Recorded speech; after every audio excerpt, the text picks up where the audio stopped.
Hey guys, tonight we begin with the white marble streets of 5th century BCE Athens, the ancient Greece, the so-called cradle of Western civilization. You may imagine yourself strolling through the sun-drenched agora, dressed in flowing linen, listening to Socrates wax philosophical beneath an olive tree.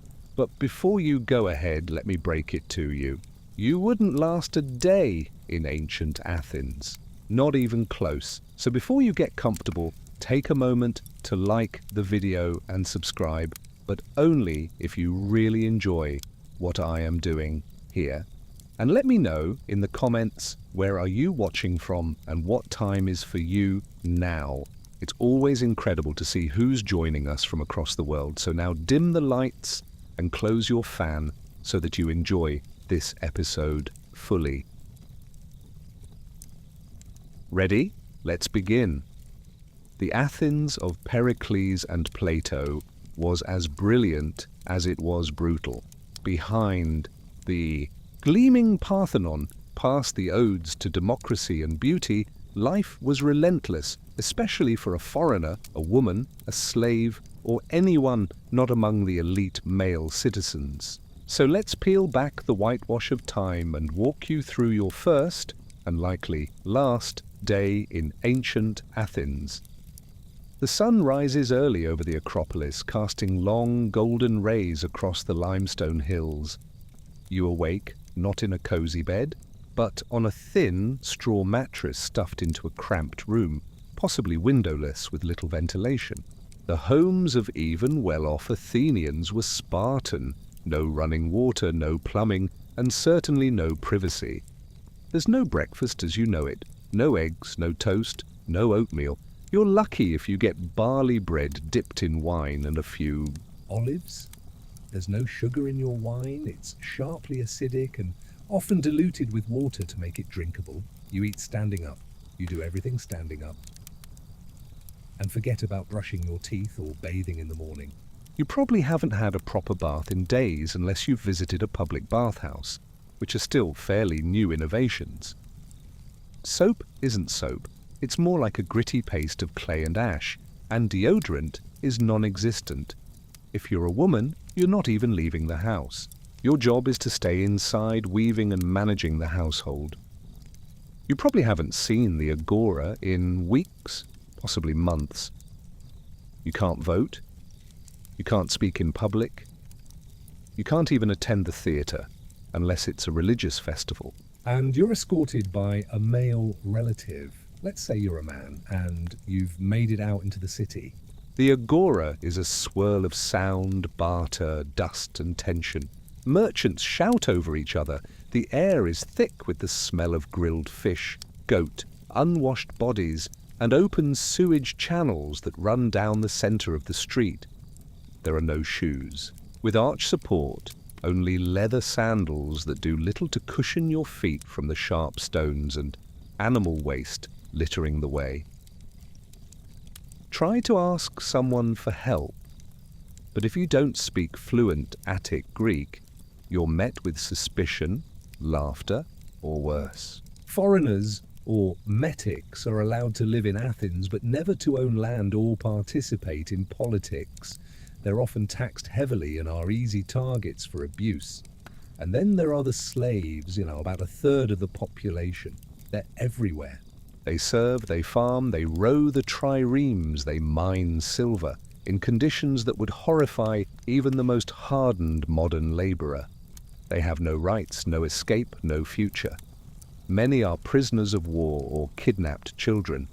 One wrong step, and you might be mistaken for one of them. Athens prides itself on its democracy, but it's not what you think. Out of an estimated 300,000 people, only around 30,000 freeborn adult males are citizens. They're the only ones with voting rights or legal protections. Wander too close to the pnyx or the law courts, and you might witness a public trial. There are no lawyers. Defendants defend themselves. Jurors are picked by lottery, see hundreds of them at a time, and are easily swayed by passion, performance, or bribes, accusations of impiety, theft, or even disrespecting the gods. could ruin your life. If you're on trial, even for something as simple as not paying a debt, the punishment could be exile, seizure of property, or death. Socrates himself was sentenced to death in 399 BCE, not for treason or murder, but for corrupting the youth and questioning the gods. His punishment? Drinking a cup of poisonous hemlock. As night falls, you might be invited to a symposium, a drinking party hosted by elite men. But don't imagine togas and tasteful conversation. These events were wild affairs filled with wine, philosophical debate, sexual exploits, and sometimes violence. Women weren't invited, unless they were hetairai, educated courtesans, or slaves. If you're not wealthy or connected, your night will be spent in silence at home or outside near the flickering lamps of the agora. There's no street lighting, so walking at night is dangerous. Crime, assault, and sudden attacks by drunken citizens or roving guards are common, and remember, there's no police force in the modern sense. Athens is policed by Scythian slaves armed with whips. If you're not a citizen, your cries for help mean little. Infections are common, and medicine is primitive. If you cut yourself, there's no antiseptic. You might smear honey on it or hope the local herbalist has a remedy. Illness is mysterious and feared. If you're sick, people assume it's divine punishment. Toilets, a clay pot, showers, buckets, menstruation, barely discussed. Giving birth, one of the most dangerous events in a woman's life. Lifespan is short. Many die before age 30. Children often don't live to adulthood. If you have any disability, you're either hidden or left to beg in the streets. Athens is nearly always at war, with Sparta, with Persia, with its own allies in the Delian League. Military service is expected of all male citizens. If you're between 18 and 60, you can be drafted at any time. You'll march in 70 pounds of armor in sweltering heat to face enemies in brutal close-quarter combat. One wrong move and your death is not only likely, it's anonymous. There are no pensions, no trauma care, no glory for most soldiers. Wounds fester, limbs are lost. Captives are sold into slavery or executed. Religion touches every corner of Athenian life. The gods are petty, jealous, and demand constant appeasement. Forget a sacrifice, speak out of turn, or fail to honor a festival, and you risk being accused of acebeia, impiety. Temples dominate the skyline, but they're not places of quiet prayer. They're noisy, bloody centers of sacrifice. Animals are slaughtered, entrails red, and blood poured over altars. The gods are watching, and the punishment for angering them is social ruin or worse, because ancient Athens, for all its philosophical grandeur and architectural brilliance, was an unforgiving place. A rigid hierarchy, brutal justice, daily hardship, gender oppression, rampant disease, and looming war made every day a fight for survival. Yes, it birthed democracy, but only for a few. Yes, it gave us philosophy, but often at the cost of those who dared think differently. Yes, it produced beauty, but alongside deep suffering. So admire Athens, study it, even dream about walking its sunlit paths. But stay too long, and you'd quickly learn you are not prepared. Staying longer in ancient Athens doesn't get easier. If anything, the longer you remain, the more the layers of hardship, contradiction, and complexity reveal themselves. You begin to see how deeply embedded hierarchy is in every transaction, every interaction, every breath of city life. The streets are alive not just with trade and gossip, but with the hum of tension between citizens and non-citizens, rich and poor, freeman and enslaved. The walls that divide them are invisible but inescapable. Suppose you attempt to settle in. You might try to find work, but if you're not a citizen, your options are severely limited. You could apprentice with a craftsman, a badish, a potter, sculptor, or blacksmith if they take pity on you, but wages are low and protections non-existent. You're outside the law, existing only by the patience of others. Your legal status is precarious. One angry complaint from a citizen could get you fined, expelled, or worse, enslaved. Marriage, too, is inaccessible unless you are a male citizen marrying a citizen woman, arranged through a guardian. There is no romantic dating in the modern sense. Women are usually married by 14, men by their late 20s, often to solidify alliances or manage property. Wives are expected to be silent, invisible, fertile, vessels for lineage and modesty. They live in the gynekonitis, the women's quarters, often isolated from the rest of the house, and certainly from the world. But Athens, in all its harshness, also dazzles. At night, the city hums with song and laughter, especially during festivals. And there are many festivals. The city Dionysia, for example, is an explosion of theatre and ritual. Citizens, and only citizens, gather in the theatre of Dionysus, seating thousands to witness tragedies and comedies that explore fate, power, and madness.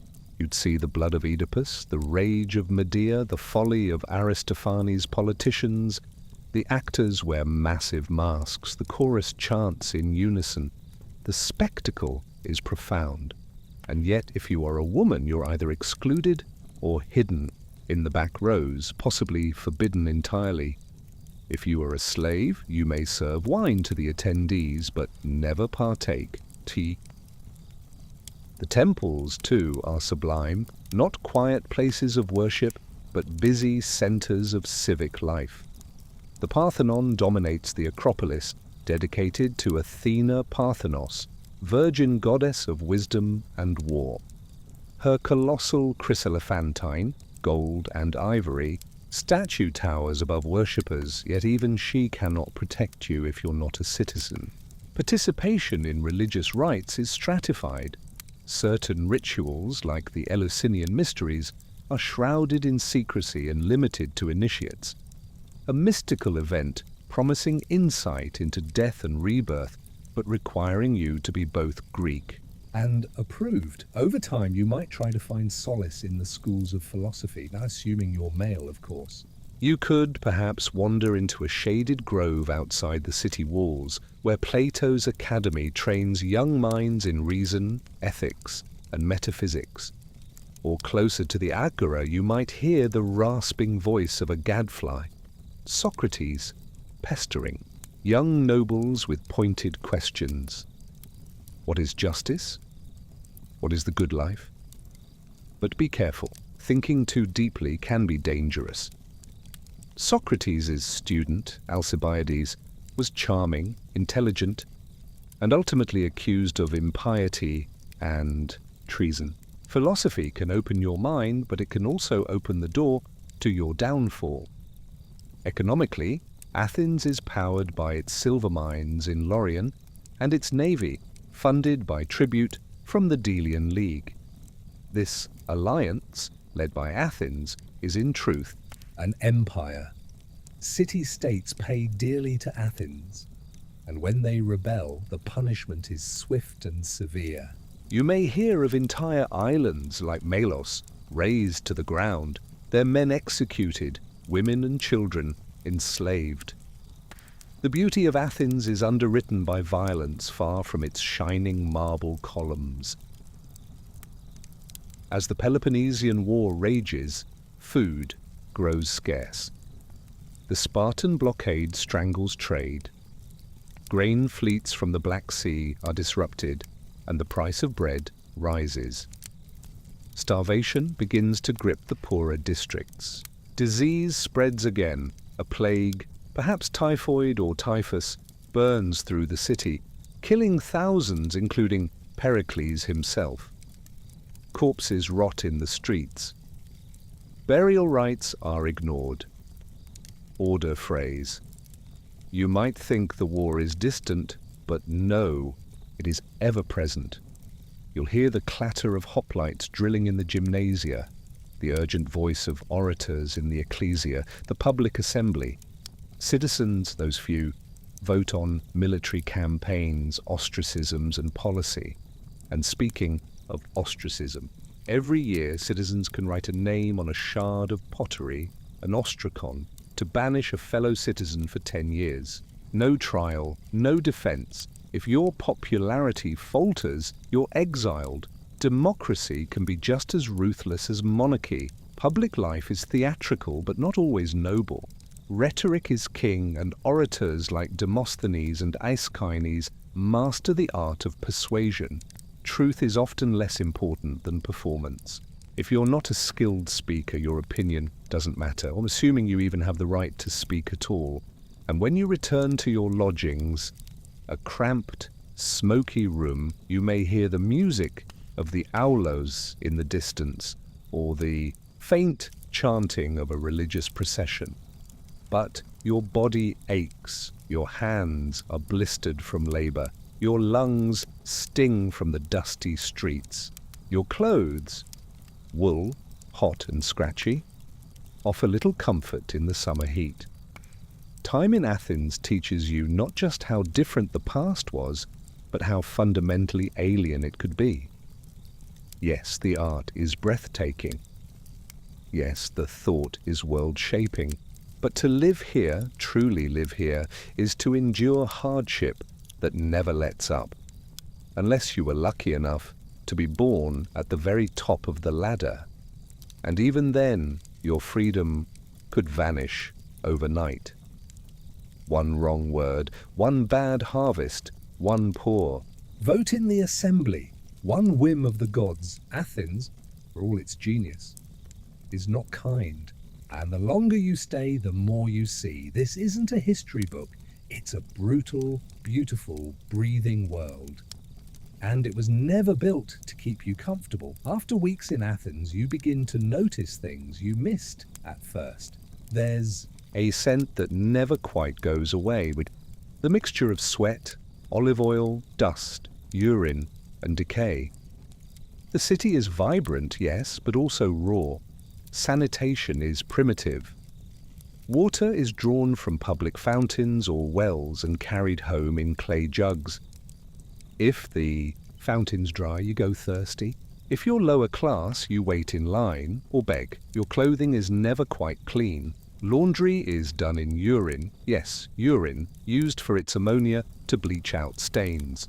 Fullers, the professional clothes cleaners, trample garments in large vats of it, then hang them to dry in open air. When you pass these workshops, you hold your breath. The air is dry, and the sun punishes your skin. You get used to the constant grittiness in your eyes from dust kicked up by carts, sandals, and wind. Your feet crack, your back aches. No one has straight teeth, no one has glasses. You've had a headache for 4 days, and there's no cure. If you're sick, you might go to an iatros, a doctor. But medicine is more guesswork than science. Some still believe that illness is caused by an imbalance of humours or the wrath of gods. At night, there's little rest. You share your room with others, strangers, if you're a metic or labourer. The bugs bite. Mice skitter across your sleeping mat. Dogs bark. There is no real door to lock. Just a curtain or a bar. Crime is common. Nocturnal Athens belongs to drunk youths, prostitutes, petty thieves, and guards who don't answer to you. You try to gain trust, maybe find a patron, but social mobility is frozen. Without citizen status, no matter your intelligence or effort, you're excluded. You might fall in with the sophists, those skilled in rhetoric and debate, who teach for a fee. You learn how to argue both sides of an issue, not to find truth, but to win. It's thrilling, until the assembly starts cracking down on such dangerous thinkers. The price of too much knowledge, as Socrates learned, is death. You hear whispers of war again. Sparta raids Attica. Citizens retreat behind Athens' long walls, crowding the city to bursting. Disease spreads faster than ever. You watch children die. Funeral pyres burn day and night. The line between civilization and collapse becomes blurred. Maybe you find work on the docks. The Piraeus, Athens' bustling port, is sweltering, dangerous, and alive with voices from across the Mediterranean. Phoenicians, Egyptians, Persians, Thracians, it's the one place where cultural borders blur. But danger simmers here.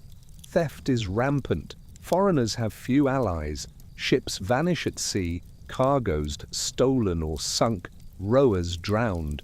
And piracy is always a threat. You begin to feel what even citizens fear, how thin the veil of order truly is. The assembly is loud and fickle. Populist demagogues stir anger with clever words. Ostracism becomes a political tool. One generation praises a general, the next banishes him. Victory turns to defeat in a single campaign. You hear of a man named Nicias, cautious, religious, respected. He leads a massive expedition to Sicily. Everyone is excited. It ends in total disaster. Tens of thousands die or are captured. The Athenian Empire begins to crumble. Morale breaks. You feel the tremor ripple through the city like an approaching storm. The markets thin out. Prices climb. Silver is hoarded. Grain becomes scarce. Fear creeps in. The gods offer little comfort. Sacrifices become more desperate. Oracles give cryptic replies. Priests demand more animals, more wine, more gold, and the people give it. When things go wrong, scapegoats are found. Women, foreigners, philosophers, anyone un-Athenian. You watch the trial of a playwright who dared mock the gods. You see men whipped in the street. You see women dragged from homes for unseemly behavior. You realize that democracy here is not a steady light. It flickers and flares, vulnerable to mood and mob. And yet, amid all of this, Athens continues to create. You hear music that moves you. You see statues chiseled with impossible skill. You watch boys race in the pale pink dawn, practicing for the Panathenaic Games. You overhear poets debating rhythm and form over cups of wine. You attend a reading of new tragedies that leave you silent, stunned. In the middle of so much harshness, beauty persists, thought endures, art flourishes. And you begin to understand the paradox. Athens is not a paradise. It is not safe, fair, or comfortable. But it is alive, burning bright, endlessly questioning, creating in the shadow of ruin. And maybe that's why you, a stranger, an outsider, lasted longer than you thought. Not because you fit in, not because it grew easier, but because, despite everything, you couldn't look away. You begin to realize Athens was not meant to be lived in comfortably. It was meant to be survived. And those who did changed the world. Months have passed. You are no longer new. You speak passable Attic Greek. You know which streets flood after rain, which markets sell watered wine, which guards are most likely to beat you if you look them in the eye. You've gained a kind of local invisibility, not acceptance, but tolerance. And in Athens, that's a fragile achievement. If you're a man, you're expected to spend time at the gymnasium, not just for fitness. It's a civic ritual. You strip naked alongside others, anointed with oil and dust, and train in wrestling or javelin. Here, deals are made. Friendships are brokered. Alliances are forged. And if you're not there, It's noticed, but the gymnasium is also a space of judgment. Who has scars? Who's well-fed? Who speaks with a foreign accent? The ideal citizen's body is lean but strong, disciplined, self-controlled, a mirror of Athenian ideals. If you deviate, you're suspect. And those ideals stretch into your very mind. You must be moderate, logical, reverent, loyal to the polis. So what happens if you're not? If you question the gods too openly, you risk impiety charges. That's what happened to Anaxagoras, who dared to say the sun wasn't a god but a fiery rock. He was exiled. Socrates asked too many questions. He was sentenced to drink poison. Athens is a democracy, but it has limits. Freedom of speech is not freedom from consequences. You might begin to adopt a stoic exterior, speak less, observe more. You learn to listen to the rhythm of public life, the assembly debates, the chorus of complaints in the agora, the whispers in the symposium. Even these private drinking parties where citizens gather to recline, drink, and philosophize are not as carefree as they seem. If you're allowed into a symposium, a rare honor for a non-citizen, you see the undercurrents. There are rules to everything, the way you recline, how you drink, from the kylix, when you speak, what you say. The wine is mixed with water, never drunk neat. And as the night deepens, talk turns from poetry to politics, and laughter turns to tension. Many symposia end in violence. One wrong word, one insult, and a guest may be thrown out, or worse. And if hetairai, elite courtesans, are present, the boundaries of behavior blur further. They are educated, witty, musical, often freer than Athenian wives, but also utterly dependent on male favor. You might fall in love with one only to realize she has no legal existence outside her beauty. And then there's religion. You've long noticed how deeply the gods are woven into every part of life. Sacrifices before journeys, libations before meals, oaths sworn in Athena's name. The Olympians aren't distant deities. They are citizens themselves, with altars in the agora and temples on every skyline. You might feel tempted to dismiss it. You've seen the corruption of priests. You've seen sacred sites looted in war. But you've also seen the Eleusinian mysteries. If you're lucky enough to be initiated, you experience something transcendent. The rites are secret, under penalty of death for revealing them. But they promise knowledge of what lies beyond death. Thousands travel for them, even hardened. Generals and skeptical philosophers come away silent, shaken. As years pass, Athens begins to turn on itself. The war with Sparta drags on, trust breaks down, exiles return, only to be executed. Trials multiply. The democracy, proud and self-righteous, reveals its darkest capacity to consume its own heroes. After a naval victory, a group of generals fails to recover the bodies of the dead because of a storm. They are executed anyway. When the war ends, Athens is broken, its navy shattered, its treasury looted. The Spartans impose an oligarchy, the 30 tyrants, who unleash a reign of terror. People disappear. Informants are everywhere. Even friends whisper less. The ideal of Athens, free, bold, golden, begins to die.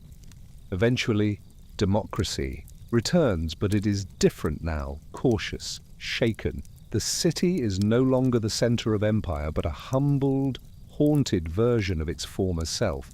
And if you're still in Athens, then, after all the war, plague, philosophy, and betrayal, you will know what even Thucydides hinted at. Athens was never just a place. It was an idea, an impossible one. A vision of human greatness burning so hot it could never last. But in living through it, fully, painfully, you now understand why it mattered, why even today people look back. Because while you may not have lasted a day in ancient Athens as you were, after a year you would never be the same. And you begin to understand the paradox. Athens is not a paradise. It is not safe, fair, or comfortable, but it is alive, burning bright, endlessly questioning, creating in the shadow of ruin. And maybe that's why you, a stranger, an outsider, lasted longer than you thought. Not because you fit in, not because it grew easier, but because, despite everything, you couldn't look away. You begin to realize Athens was not meant to be lived in comfortably. It was meant to be survived, and those who did changed the world. Months have passed. You are no longer new. You speak passable Attic Greek. You know which streets flood after rain, which markets sell watered wine, which guards are most likely to beat you if you look them in the eye. You've gained a kind of local invisibility, not acceptance, but tolerance. And in Athens, that's a fragile achievement. If you're a man, you're expected to spend time at the gymnasium, not just for fitness. It's a civic ritual. You strip naked alongside others, anointed with oil and dust, and train in wrestling or javelin. Here, deals are made. Friendships are brokered. Alliances are forged. And if you're not there, it's noticed. But the gymnasium is also a space of judgment. Who has scars? Who's well-fed? Who speaks with a foreign accent? The ideal citizen's body is lean but strong, disciplined, self-controlled, a mirror of Athenian ideals. If you deviate, you're suspect. And those ideals stretch into your very mind. You must be moderate, logical, reverent, loyal to the polis. So what happens if you're not? If you question the gods too openly, you risk impiety charges. That's what happened to Anaxagoras, who dared to say the sun wasn't a god but a fiery rock. He was exiled.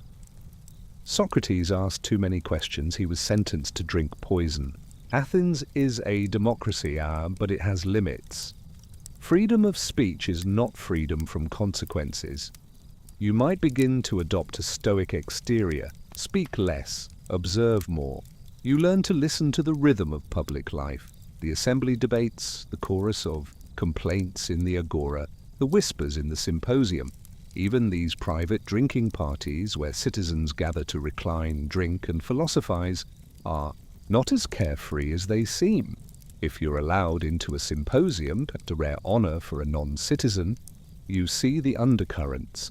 There are rules to everything, the way you recline, how you drink, from the kylix, when you speak, what you say. The wine is mixed with water, never drunk neat. And as the night deepens, talk turns from poetry to politics, and laughter turns to tension. Many symposia end in violence. One wrong word, one insult, and a guest may be thrown out, or worse.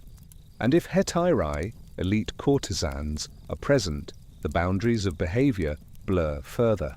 They are educated, witty, musical, often freer than Athenian wives, but also utterly dependent on male favor. You might fall in love with one only to realize she has no legal existence outside her beauty. And then there's religion. You've long noticed how deeply the gods are woven into every part of life. Sacrifices before journeys, libations before meals, oaths sworn in Athena's name. The Olympians aren't distant deities. They are citizens themselves, with altars in the agora and temples on every skyline. You might feel tempted to dismiss it. You've seen the corruption of priests. You've seen sacred sites looted in war. But you've also seen the Eleusinian mysteries. If you're lucky enough to be initiated, you experience something transcendent.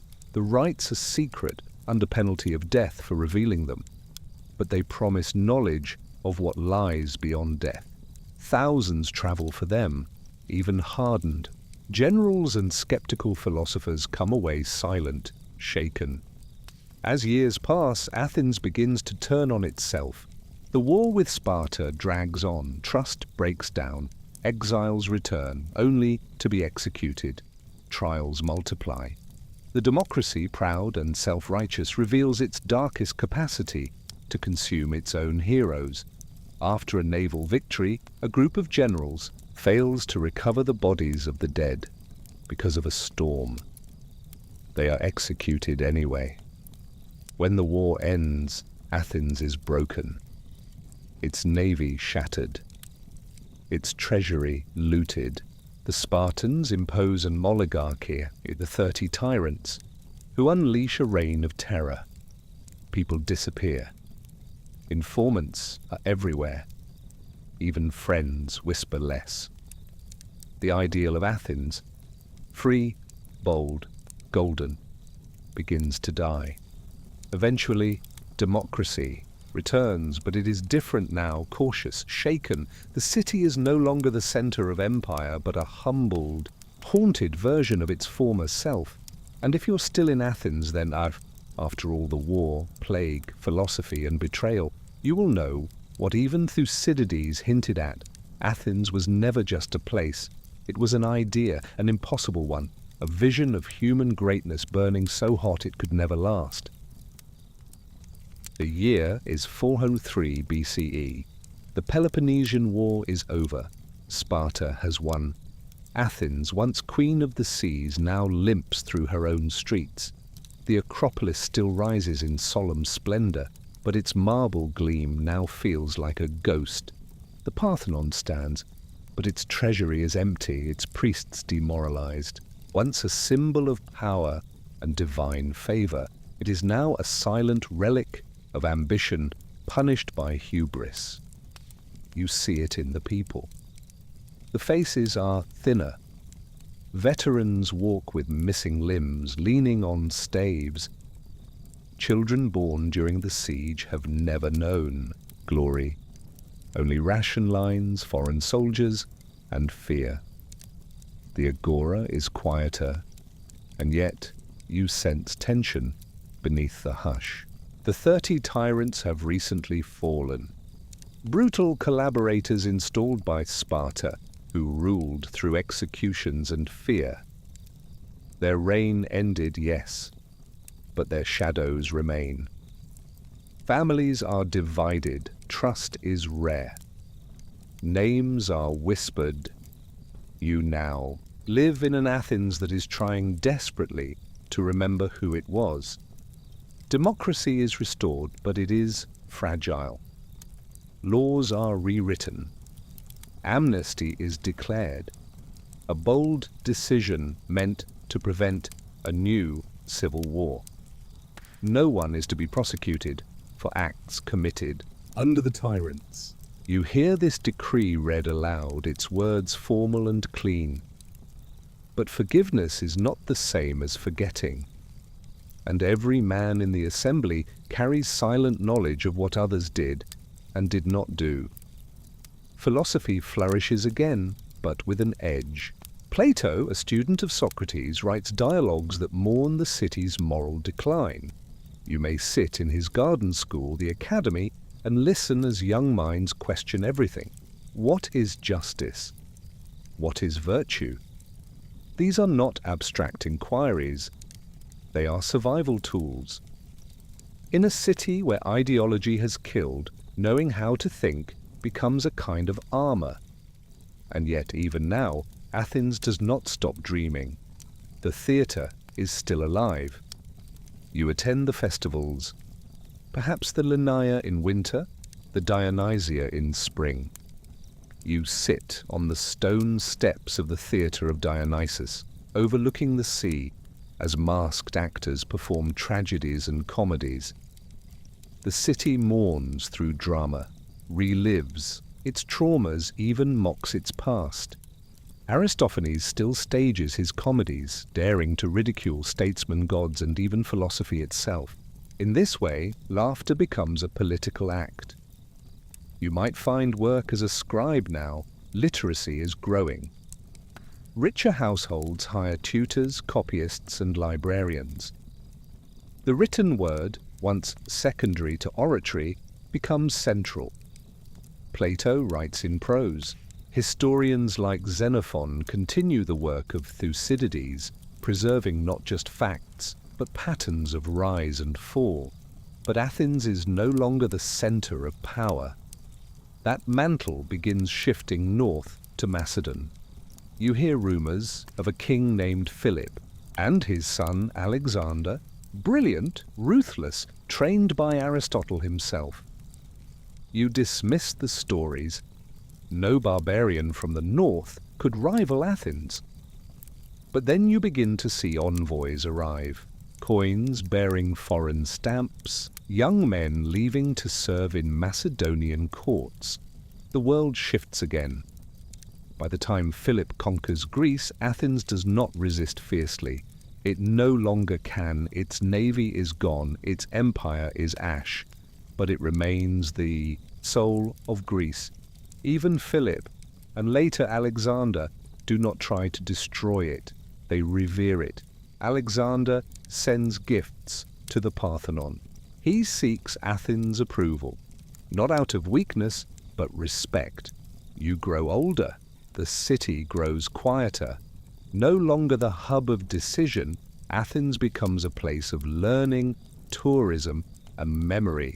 Romans will one day walk its ruins and call it the cradle of their own ideas. If you live into old age, you walk the same streets, but the meanings have changed. Where Pericles once spoke, tourists now gather. Where the assembly once shouted, students now read. You realize that Athens was never meant to last as it was. Its buildings may crumble. Its laws may be rewritten. Its people may fall to plague, to betrayal, to war. But its ideas, the pulse of reason, beauty, and freedom, outlive the walls. They migrate, they evolve, and that's when you finally understand the truth. You didn't survive Athens. Athens survived through you. The year is somewhere in the 330s BCE. You hear that Philip of Macedon has died, assassinated at a wedding. His son, Alexander, not yet 20, seizes power and begins the impossible, the conquest of Persia. Athens, though no longer a power, watches with uneasy fascination. There are those who hope to rise again, to resist Macedonian dominance. Demosthenes, a gifted orator, delivers furious speeches, the Philippics, denouncing Macedonian rule and calling on Athenians to reclaim their pride. You may attend one in the mix, standing in the same dirt where Pericles once stood, feeling the tension in the air. The crowd cheers, but the spark doesn't catch fire. Athens is weary. The empire it lost took its energy with it. Alexander's campaigns stretch across the known world. You hear rumors brought by merchants and returning soldiers that he has taken Egypt, stood at the edges of India, founded cities named after himself.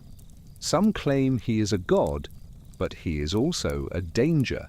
When Thebes revolts against Macedon, Alexander razes the city to the ground. Every stone, Athens gets the message.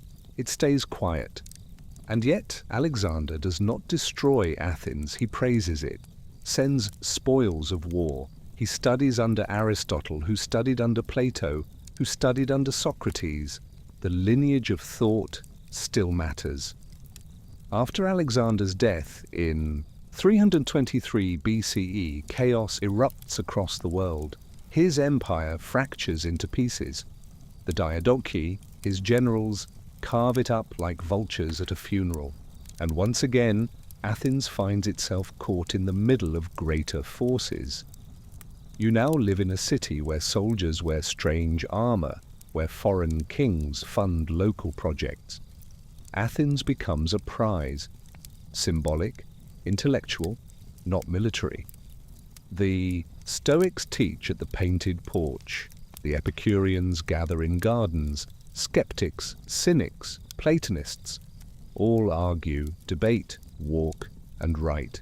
You might sit under olive trees listening to a man describe how virtue is the only true good, and how pleasure is not indulgence but freedom from pain.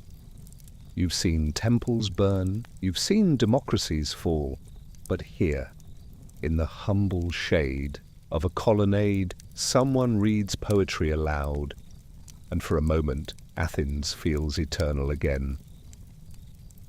But beneath this philosophical renaissance, another reality presses in: economic strain.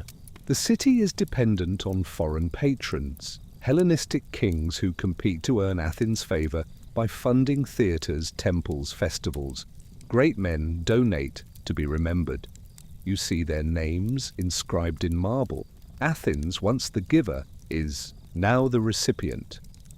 The elite still hold symposia, but the middle class dwindles. Slavery continues.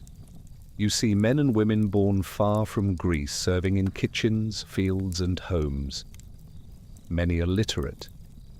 Some teach children. They have no rights. Athenian, women as always remain bound to the household. They do not vote, do not debate, do not hold office. They pray, they weave, they raise sons. Some rebel quietly in religion, in drama, in letters, but most vanish from history. The festivals continue. You still see torch relays at the Panathenaia, young athletes running barefoot through the night. You watch new plays, the works of Menander, smooth, witty comedies about love and social confusion. The city's voice grows gentler, more domestic, and as you grow older, you begin to sense how Athens is becoming two things at once: a living city, noisy, flawed, aging, and a monument to its own past. By the 2nd century BCE, Roman visitors arrive more frequently. Senators tour the ruins. Philosophers give public lectures for elite Roman youths. Athens becomes a finishing school for empire. The Romans admire Athens. They mimic her architecture, revere her thinkers, cite her laws, but they do not fear her. You may live long enough to see Roman garrisons patrolling the streets. They do not conquer violently, yet not yet, but they loom like a shadow, waiting for the sun to move, and eventually it will. In 146 BCE, Rome destroys Corinth. Greece is declared a Roman province. Athens remains not as a rival, but as a jewel, preserved for its brilliance, no longer dangerous. It is the mind of the Greek world, but not its hands. You are old now. You walk slowly. You remember the riots, the speeches, the warships in the harbour. You remember the plague, you remember Socrates, Pericles, the gods. You pass statues of men you once saw alive, and one morning, as the mist rolls off the hills of Attica, you see the Parthenon. Again in the first gold light. Broken in places, columns missing, paint faded, but still it stands. And you understand Athens did not fall. It faded into memory, into myth, into the bones of the Western world. You didn't survive a day in Athens. You became part of it. Rome has taken Greece, but it does so with reverence. Athens is not sacked. It is studied. Roman generals quote Athenian philosophers. Senators send their sons to study in the academy or walk in the Lyceum's shade. Greek is still the language of the elite, even in Rome.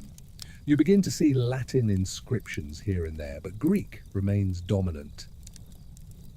For now, you are old, but you remain an Athenian. A Roman governor might reside atop the hill where democracy was born. Roman engineers repair the aqueducts and pay for festivals, often not out of benevolence, but vanity. They want their names etched into stone beside Pericles and Themistocles. You watch this with a certain irony. The new patrons wear togas, but they crave the same immortality as the old, and life, in its strange, stubborn way, continues. Philosophy flourishes in the ruins. The Stoics walk the Stoa Poikile, teaching that virtue is found in resilience and reason. The Epicureans preach that happiness lies not in luxury, but in freedom from pain. The Platonists look upward toward the world of forms and eternal truths, and increasingly a new voice rises among these ancient schools, the skeptics who question everything, including the value of knowledge itself. Young men travel from Spain, Gaul, Syria, and Egypt to hear Athenian philosophers speak. They recite Homer and Plato by lamplight, scribble notes on wax tablets, and argue endlessly in shaded courtyards. You hear them as you pass, their language a little changed, but their fire familiar. But the city is changing in more subtle ways too. The Old gods, Zeus, Athena, Apollo, still receive offerings, but the festivals feel thinner now. The grandeur is gone, the faithful are fewer. You begin to hear rumors of a strange new cult growing quietly in homes and caves. They speak of one god, a crucified Jew. They meet in secret, call each other brothers and sisters, and share simple meals. You may dismiss them at first, another mystery cult like those of Isis or Mithras. But they grow, quietly, steadily. Christianity spreads not with armies, but with persistence. You hear it in whispers, see it in symbols carved discreetly into stone, a fish, a cross, letters forming ichthys. Some philosophers scoff, others grow curious, a few secretly convert. By the 2nd century CE, Athens is more Roman than it has ever been, but also more global. You see Nubians, Jews, Persians and Thracians in the agora. Traders hawk silk from the east and amber from the north. Greek is still spoken, but it's no longer uniquely Athenian, and it is the language of empire shared from Syria to Spain. And then, a brief spark. The Emperor Hadrian arrives, a lover of Greek culture. Hadrian funds a renaissance of building. He commissions a massive library, funds the completion of the Temple of Olympian Zeus, a project abandoned centuries before, and grants Athens new privileges. Statues rise again, columns gleam in the sun. For a few decades, it feels as if Athens might be reborn. But you know better. Time is not a circle. It does not return, only echoes. As centuries pass, you see more Christian churches appear. Paganed, temples are defaced, statues are toppled. By the late 4th century under Emperor Theodosius, the worship of the old gods is outlawed. The Eleusinian mysteries, which had been performed for nearly 2,000 years, vanish, extinguished in silence. The Parthenon becomes a Christian church dedicated to the Virgin Mary and the schools of philosophy.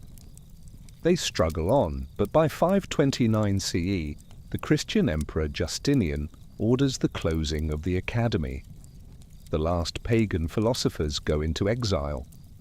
Some flee to Persia. Some convert. Others vanish into obscurity. The long twilight becomes night. You walk the city's stones, older now than most of its buildings. You pass the ruins of temples that once housed gods. You remember the voice of Socrates, though none living do.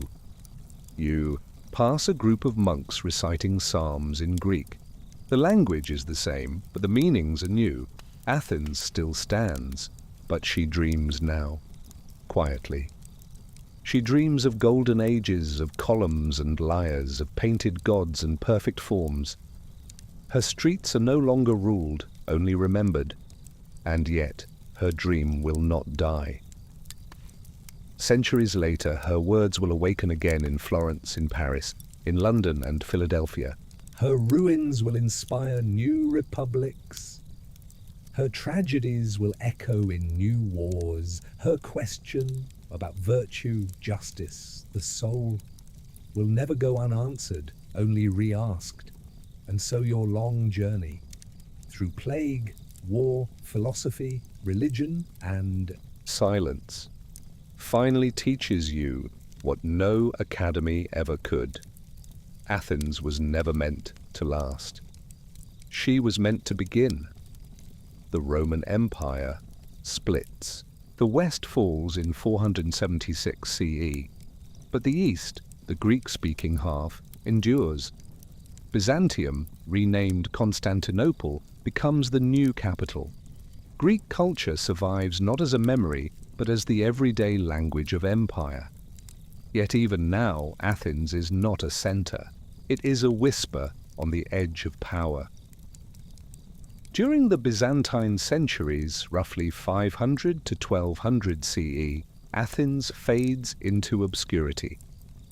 No longer a capital, not even a provincial hub, it becomes a quiet Christian town nestled among its ruins. The Parthenon, once a temple to Athena, is now the Church of the Virgin Mary. Its sculptures are plastered over, Christian icons painted onto sacred marble. The gods are not torn down they are baptized. The Acropolis becomes a fortress, walls are built, towers added, invasions come and go, Goths, Slavs, Normans, but Athens, modest and removed, is often spared total destruction. Pilgrims come to see the relics of saints now stored in ancient temples. The theatre of Dionysus lies silent. The academy is gone. The Stoics are forgotten. You may be a monk in this era, copying texts in candlelight, texts you barely understand. Plato, Aristotle, Galen, Hippocrates, their ideas endure only in fragments, read now as curiosities, not instruction. Athens becomes poor, but it never fully dies. Then, in 1204, everything changes. The Fourth Crusade sacks Constantinople.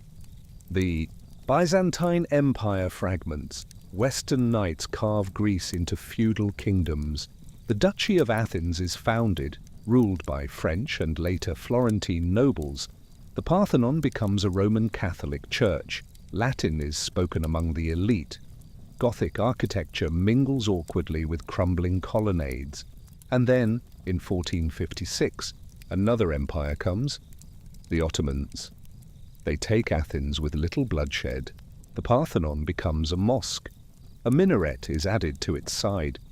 The city shrinks even further, now a dusty provincial town of about 10,000 people, clinging to a memory almost no one remembers. But time has a strange patience. In the 17th century, European travelers rediscover Athens. Scholars, artists, and antiquarians journey through Ottoman lands, sketching ruins, writing breathless accounts of columns, statues, broken theatres. They walk in the footsteps of Pericles and Sophocles, but they walk among shepherds and shopkeepers, who have long forgotten those names. And then comes the tragedy. In 1687, during a war between Venice and the Ottoman Empire, the Venetians shell the Acropolis. The Parthenon, used as a gunpowder magazine, explodes. Its center is destroyed. Statues are blown into the sky. Marble rains down on the city. The greatest architectural symbol of classical antiquity becomes a ruin, not by time, but by war. In the following century, Lord Elgin, a British ambassador to the Ottoman court, removes many of the surviving sculptures from the Parthenon. With Ottoman permission, he ships them to England. Today they sit in the British Museum. In Greece, they are called the Elgin Marbles. In Britain, they are known as the Parthenon sculptures, a wound still debated. But Athens begins to awaken again. In 1821, Greece rises in revolution against Ottoman rule. Fierce battles rage, the Acropolis is besieged again. By 1834, Greece is free, and Athens, the ancient city of ruins and memory, is declared the capital of the new Greek state. It is not a capital of armies, but of history. A small, sleepy town, slowly rebuilt by archaeologists, poets, and dreamers. The 19th and 20th centuries transform it once again. Modern neighborhoods rise beside ancient walls. Tourists come. Excavations uncover long-lost temples, streets, and statues. Democracy returns, not in its old form, but as an echo modern nations hope to live up to. And so the city you once knew, begat of sandals and spears, of Socrates and sophists, of plague and theatre, now exists as both myth and memory, tangled in traffic and tourists, textbooks and marble. But when you stand in the agora at dusk, the cicadas still sing. And when you gaze at the Parthenon under a full moon, broken but proud, you understand something deep, unshakable. Athens was never merely a city. It was and isn't a question, and the world still dares to answer it.